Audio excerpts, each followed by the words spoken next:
Hello everyone, ನಾನು Anjali, nail artist ಮತ್ತು nail educator. ಇವತ್ತು ನಾನು ಎಕ್ಸ್ಟೆನ್ಷನ್ ಹೆಂಗೆ ಮಾಡ್ಕೊಳ್ಳೋದು ಅನ್ನೋದು ತೋರಿಸ್ಕೊಡ್ತೀನಿ. ಸೊ ನೀವು ನೋಡಿರ್ಬೋದು, ಆಲ್ರೆಡಿ ಪ್ಲಾಸ್ಟಿಕ್ ನೇಲ್ ಫಿಕ್ಸ್ ಆಗಿದೆ ಮತ್ತು ಬ್ಲೆಂಡ್ ಕೂಡ ಆಗಿದೆ. ಇದು ನೆಕ್ಸ್ಟ್ ಸ್ಟೆಪ್ ಏನು ಅಂತ ನಾನು ನಿಮ್ಗೆ ತಿಳಿಸ್ಕೊಡ್ತೀನಿ. ಸೊ ಸ್ಟೆಪ್ 1,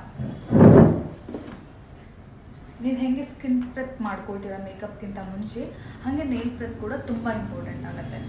ಸೊ ಫಸ್ಟಿಗೆ ನಾವು ಡಿಹೈಡ್ರೇಟರ್ ಯೂಸ್ ಮಾಡ್ಕೊಳ್ಳೋಣ. ಡಿಹೈಡ್ರೇಟರ್ ಏನು ಮಾಡುತ್ತೆ ಅಂದರೆ ಫಂಗಲ್ ಇನ್ಫೆಕ್ಷನಿಂದ ತಡೆಗಟ್ಟುತ್ತೆ, ಮತ್ತು ಎಕ್ಸೆಸಿವ್ ಆಯಿಲ್ನ ರಿಮೂವ್ ಮಾಡುತ್ತೆ, ಮತ್ತು ನಾವು ಪ್ರಾಡಕ್ಟ್ ಎಲ್ಲಿ ಪ್ಲೇಸ್ ಮಾಡ್ತೀವಲ್ಲ ಆ ಪ್ಲೇಸ್ನ ನೀಟ್ ಮತ್ತು ಡ್ರೈ ಮಾಡುತ್ತೆ. So dehydrator is very important.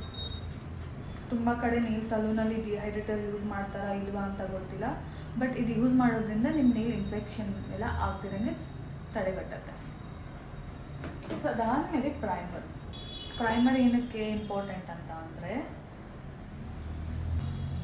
ನೀವು ಹಾಕೋ ಪ್ರಾಡಕ್ಟ್ನ ಹೋಲ್ಡ್ ಮಾಡುತ್ತೆ. ಸೊ ಸ್ಟೆಪ್ 1 ಡಿಹೈಡ್ರೇಟರ್ ಮತ್ತು ಸ್ಟೆಪ್ 2 ಪ್ರೈಮರ್, ಇದೆರಡು ತುಂಬ ಇಂಪಾರ್ಟೆಂಟ್ ಆಗುತ್ತೆ. Whether you do acrylic extensions or gel extensions, primer ಮತ್ತು ಡಿಹೈಡ್ರೇಟರ್ ತುಂಬ ಇಂಪಾರ್ಟೆಂಟ್ ಆಗುತ್ತೆ.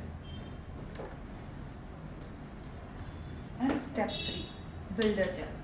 ನಾನಿವತ್ತು ಇಲ್ಲಿ ಬಂದುಬಿಟ್ಟು ಶೀಲ್ಸ್ ಅವ್ರ ಬಿಲ್ಡರ್ ಜೆಲ್ ಯೂಸ್ ಮಾಡ್ತಾ ಇದ್ದೀನಿ. ಶೇಡ್ ಬಂದುಬಿಟ್ಟು ಪಿಂಕ್ ಕಲರ್. ಇದರಲ್ಲಿ 4 ಶೇಡ್ಸ್ ಬರುತ್ತೆ: ಕ್ಲಿಯರ್, ಪಿಂಕ್, ನ್ಯೂಡ್ ಮತ್ತು ವೈಟ್. ನಾನಿವತ್ತು ಯೂಸ್ ಮಾಡ್ತಾ ಇರೋದು ಬಂದುಬಿಟ್ಟು ಪಿಂಕ್ ಬಿಲ್ಡರ್ ಜೆಲ್. ಇದು ಫಿನಿಶಿಂಗ್ ಕೂಡ ತುಂಬ ಚೆನ್ನಾಗಿ ಕೊಡುತ್ತೆ, ಮತ್ತು ಅದು ನ್ಯಾಚುರಲ್ ಓಮ್ರೆ ಫಿನಿಶಿಂಗ್ ಕೊಡುತ್ತೆ ನಿಮಗೆ. ಜೆಲ್ ಪೇಂಟ್ ಏನು ಅಪ್ಲೈ ಮಾಡೋದೇ ಬೇಕಾಗಿಲ್ಲ. ಸೊ ಬಿಲ್ಡರ್ ಜೆಲ್ ಅಪ್ಲಿಕೇಶನ್ ಎಲ್ಲ ನೇಲ್ಸ್ ಮೇಲೇನೂ ಆಗಿದೆ, 60 ಸೆಕೆಂಡ್ಸ್ ಕ್ಯೂರ್ ಕೂಡ ಆಗಿದೆ. ನೆಕ್ಸ್ಟ್ ನೇಲ್ ಆರ್ಟ್ ಏನು ಮಾಡ್ಕೊಳ್ಳೋಣ. ನಾನು ಔಟ್ಫಿಟ್ಗೆ ಹೋಗಬೇಕು ಮತ್ತು ಎವ್ರಿಡೇ ಔಟ್ಫಿಟ್ ಕೂಡ ಮ್ಯಾಚ್ ಆಗಬೇಕು. ಹಾಗಂತ ಲಿಕ್ವಿಡ್ ಪ್ರಿಂಟ್ ನೇಲ್ ಆರ್ಟ್ ಮಾಡ್ಕೊಳ್ಳೋಕ್ಕಾಗಲ್ಲ ಅಲ್ವಾ.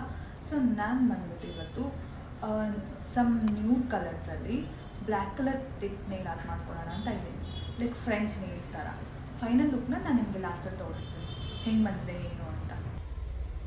ನಾನಿಲ್ಲಿ ಮಿಲ್ಕಿ ಬೇಸ್ ಕಲರ್ ಯೂಸ್ ಮಾಡಿ 60 ಸೆಕೆಂಡ್ಸ್ ಕ್ಯೂರ್ ಮಾಡಾದಮೇಲೆ ಬ್ಲ್ಯಾಕ್ ಕಲರ್ ಪಾಲಿಶ್ ತೊಗೊಂಡು ಫ್ರೆಂಚ್ ನೇಲ್ ಟಿಪ್ ಡ್ರಾ ಮಾಡಿದ್ದೀನಿ.